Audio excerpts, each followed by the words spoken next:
5ই August দুপুর বেলা আমি যখন জোহরের নামাজের তাহরিমে বাঁধবো, আল্লাহু আকবার বলবো, মসজিদে ইকামত চলতেছে, কদ কামাতিস সালাহ হয়ে গেছে, ওই সময় আমার মোবাইলে রিংটোন বেজে উঠলো। আর 2-3 সেকেন্ড কথা বলার সময় আছে। গুরুত্বপূর্ণ ফোন দেখে আমি রিসিভ করলাম। বলল তাড়াতাড়ি সেনা আপনারা এই ক্যান্টনমেন্টে আসেন, সেনা প্রধান কথা বলবে, পরামর্শ করবে। আমি বললাম নামাজে দাঁড়াইতেছি, নামাজের পর, এর আগে সেনা প্রধান হোক আর যেই হোক, কথা কওয়ার টাইম নেই আমাদের। নামাজ পড়লাম, নামাজের পরে আবার ফোন আসলো, লম্বা ইতিহাস।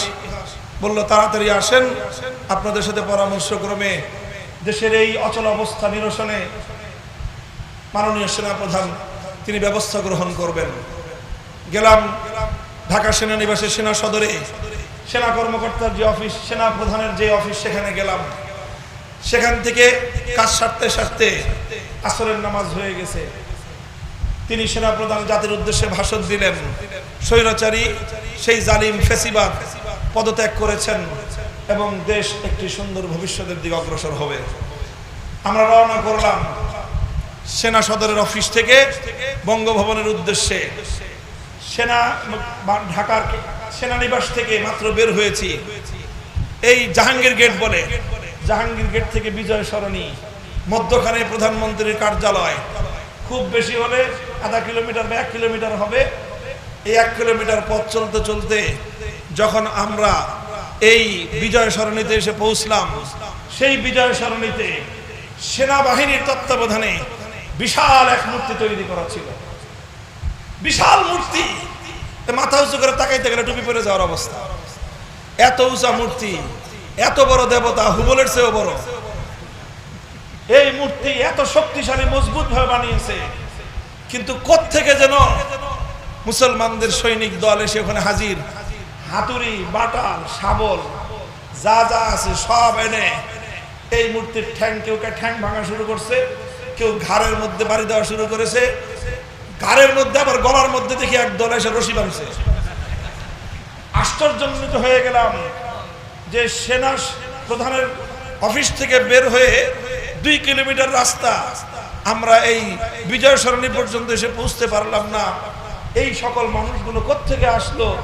মনে হয় যে আল্লাহর পক্ষ থেকে আসমান থেকে ফেরেশতা নাজিল হয়ে আসছে। ফেরেশতা ছিল না, কিন্তু এদের কার্যকলাপটা ফেরেশতার মতোই ছিল।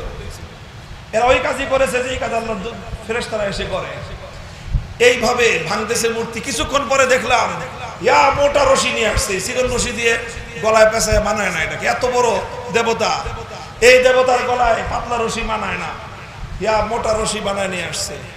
এটার ভিতরে যে রড, এত মোটা মোটা রড, 10 তলা 20 তলা মানে হাই রাইজ বিল্ডিং গুলো যে বানায়, সেই রড দিয়ে তৈরি করা হয়েছে এই বিশাল দেবতাকে। সেই দেবতার রড ভাঙার জন্য, পায়ের রক কাটার জন্য এরকম ভাবে এই হাতুড়ি বাটাল দিয়ে তো হয় না। পরে কোত্থেকে যেন এরা হ্যাকসো ব্লেড নিয়ে আসছে। হ্যাকসো ব্লেড দিয়ে কাটতে কাটতে কাটতে কাটতে সন্ধ্যা পর্যন্ত গড়াইছে। তারপরে বিশাল এই হুবলের মূর্তি এটা ভূপাতিত করে আল্লাহু আকবারের স্লোগানে গোটা ঢাকার জমিন প্রকম্পিত হয়ে গিয়েছে। এইভাবে মাগরিবের আগেই সারা বাংলাদেশের টেকনাফ থেকে তেতুলিয়া পর্যন্ত মুসলিম জনপদ জাতীয় সম্পদে নির্মিত অবৈধ এই মূর্তিগুলোকে অপসারণ করে এদেশের মানুষ 5ই আগস্টের বিপ্লবের বার্তা পৌঁছে দিয়েছে। এই বিপ্লব হলো তাওহীদের বিপ্লব।